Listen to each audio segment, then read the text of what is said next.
Excellences, Monsieur le ministre du Logement, de l'Habitat, de l'Urbanisme et du Cadastre, chers collègues, chers partenaires, chers amis, distingués invités, mesdames et messieurs, en vos rangs, grades et qualités.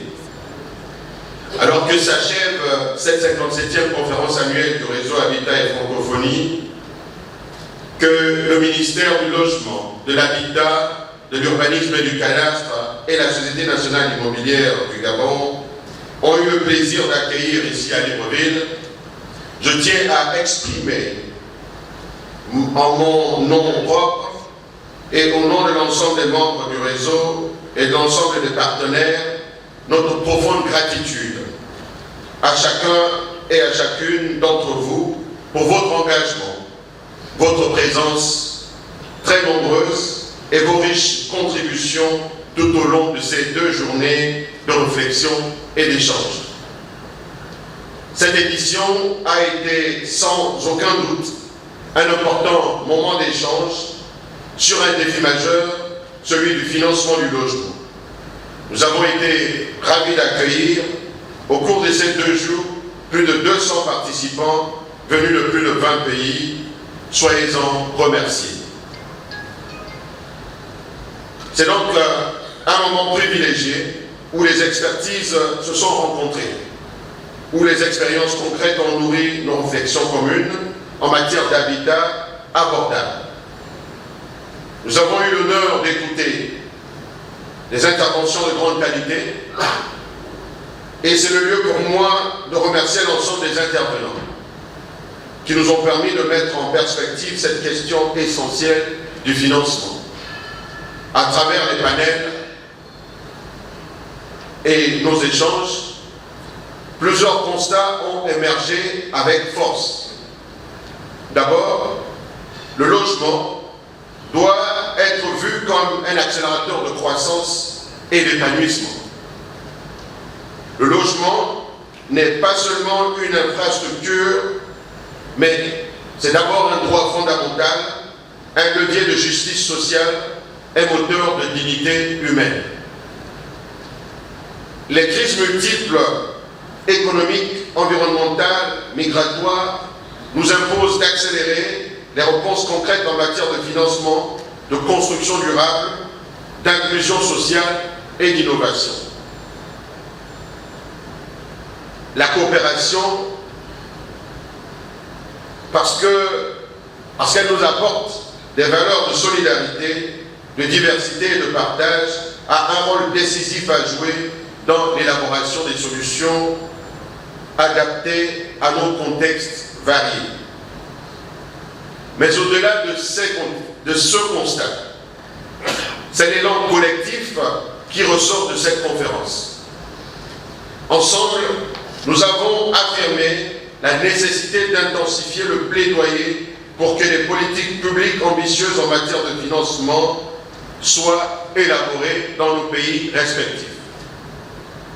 Ensemble, nous avons identifié des pistes d'action, exploré des mécanismes innovants de financement, mis en lumière des projets inspirants portés par nos membres et partenaires. Je veux ici rappeler l'engagement indéfectible du réseau Habitat et Francophonie, qui, depuis plus de 38 ans, fédère les énergies, valorise les bonnes pratiques et permet à chacun de nos pays et territoires de progresser à ton rythme, mais jamais seul. Un merci tout particulier au comité d'organisation, aux membres du comité scientifique et à tous ceux qui, dans l'ombre, ont rendu cette rencontre possible. Le continent africain, cela a été rappelé, fait face à un déficit supérieur à 53 millions de logements. Ce besoin qui représente plus de 1300 milliards de dollars en investissement nécessite une réponse coordonnée des États et l'ensemble des acteurs intervenant dans la chaîne du logement. À cela s'ajoute une urbanisation rapide qui accroît chaque année la pression sur l'offre foncière, les services de base et les infrastructures urbaines. Nous avons été unanimes sur le fait que le logement doit être considéré comme un levier économique structurant, un stabilisateur social et un accélérateur de croissance. Le logement. Promouvoir la recherche-action à travers la réalisation de rapports, de cartes interactives et d'indicateurs comparatifs afin de fournir un cadre analytique devant aider les gouvernements, les banques, les institutions de développement et promoteurs à mieux concevoir des solutions ou à concevoir des solutions sur mesure viables et inclusives.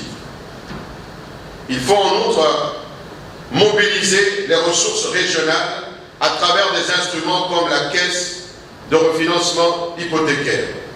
Il faut aussi développer les compétences des spécialistes du logement sur l'ensemble des métiers du logement abordable et standardiser les procédures pour améliorer la qualité et la durabilité des constructions.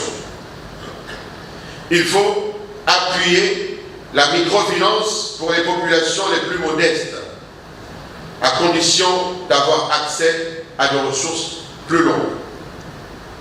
Il nous faut explorer les fonds d'investissement et la titrisation comme alternative. Il nous faut instaurer une fiscalité incitative comme une taxe parafiscale sur les matériaux nobles. Il nous faut agir pour une meilleure coordination et une logique de coordination entre les différents acteurs. Il s'agit là d'accélérer le partage d'expériences pour ne pas réinventer la roue et d'avoir des boîtes à outils. C'est en cela, le réseau Habitat et Francophonie continuera à jouer un rôle fédérateur. Et j'invite tous les acteurs ici présents dans la salle qui ne sont pas encore membres à le devenir en se rapprochant de notre secrétaire général.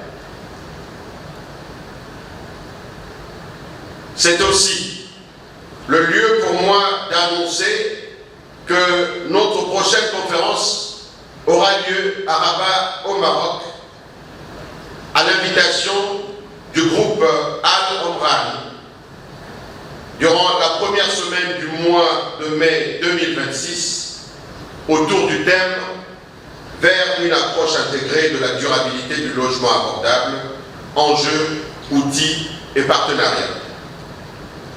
Ce thème a pour objectif d'explorer les approches intégrées permettant de répondre efficacement à la crise du logement abordable. Il s'agit d'analyser les enjeux économiques, sociaux et environnementaux liés à l'accès au logement pour tous, mais ainsi que les outils de planification, de financement et de gestion qui peuvent faciliter la mise en œuvre des solutions durables. Ce thème mettra également l'accent sur les partenariats nécessaires entre les acteurs publics, privés et la société civile pour créer des synergies qui permettent de développer des projets de logement abordables à grande échelle, tout en tenant compte des spécificités locales.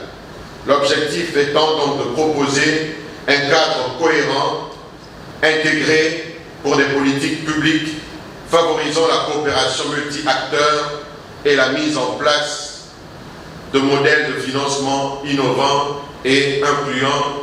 Je vous remercie.